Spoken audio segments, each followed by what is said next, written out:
តទៅនេះគឺជា studio របស់ផលិតកម្ម Seiyu មកពី Fukui ហើយថ្ងៃនេះផងដែរខ្ញុំសូមជូនចម្រៀងមួយបទដែលមានចំណងជើងថាកុលាប Fukui កុលាប Fukui នេះដែរគឺជាបទចម្រៀងពិសេសហើយក៏ជាបទចម្រៀងមនោសញ្ចេតនាស្នេហារវាងកំឡោះដីគោកក្រមុំដីកោះតែមិនដែលស្គាល់គ្នាតតែសោះទើបទៅជួបគ្នាលើកទី1អ្វីដែលគួរឲ្យអស្ចារ្យនោះគឺកុលាប Fukui ដែលដុះដល់សែនឆ្ងាយហើយមានឈ្មោះល្បីសុសសាយឮឆ្ងាយមកដល់រូបខ្ញុំទៀតផងបាទដើម្បីកុំឲ្យលោកស្រីនាងកញ្ញាឃ្លាតឆ្ងាយពីអារម្មណ៍ខ្ញុំសូមជូនចម្រៀងមួយបទក្រោមចំណងជើងថាកុលាប Fukui បាទសូមចូលរួមស្ដាប់ជាមួយនឹងខ្ញុំបាទទាំងអស់គ្នាបាទឈ្មោះល្បីសងសាយល្បីឆ្ងាយឮដល់បងថាកុលាប Fukui មួយតមានលមក្របក្រៃផ្កាໄວគប់ទឹមពុំបានប្រតែងសរសាដំណាសុំនឹងស្មា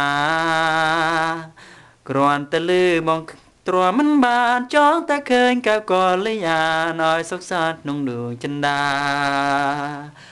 អបកាកុលាប Fukui អើយមិនដេញឡាយដល់ឆ្ងាយពីអរាបងស្រមៃរត់ថ្ងៃសោកកាចង់តែបានកុលាបស្នេហាជាគូវាសនានឹងបងទោះជាឆ្ងាយមិនដេចក្ដីសូមស្រីប្រណីផងបងស្រឡាញ់នោះឡងកុំមកស្រឡាញ់គេចោលបងចាំរៀមផងណាគូជីវិតចាំរៀមផងណាគូជីវិតឈ្មោះល្បីសងសាយល្បីឆ្ងាយឮដល់បងថាកុលាប Fukui មួយតមានលមក្របក្រៃផ្កាໄວគប់ទឹមពុំបានប្រតែងសរសា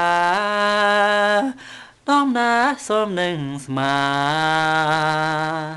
គ្រាន់តែលឺមកទ្រាំមិនបានចង់តែឃើញកៅកលយានឲ្យសុខសាន្តក្នុងដួងចិន្តាអបកាកុលាប Fukui អើយនឹងឡាយដល់ឆ្ងាយពីអរាបងស្រមៃរត់ថ្ងៃសោកកាចង់តែបានកុលាបស្នេហាជាគូវាសនានឹងបងទោះជាឆ្ងាយមិនដេញក្ដីកុំsorry ទោះជាមិនដែលឆ្ងាយមិនដេញក្ដីសូមស្រីប្រណីផងស្រឡាញ់នោះឡងក៏មកស្រឡាញ់គេចោលបងចាំរៀមផងណាគូជីវិតចាំរៀមផងណាគូជីវិតចាំរៀមផងណាគូជីវិត Thank you very much បទនេះខ្ញុំបាទសូមផ្ញើជូនទៅកញ្ញាយូគីដែលជាកញ្ញាដ៏សែនស្រស់ស្អាតនៅក្នុងโลกនេះដែលខ្ញុំស្រឡាញ់តែម្នាក់គត់ណាសូមអញ្ជើញទៅមើលមុខដ៏ស្រស់ស្អាតរបស់នាងបាទ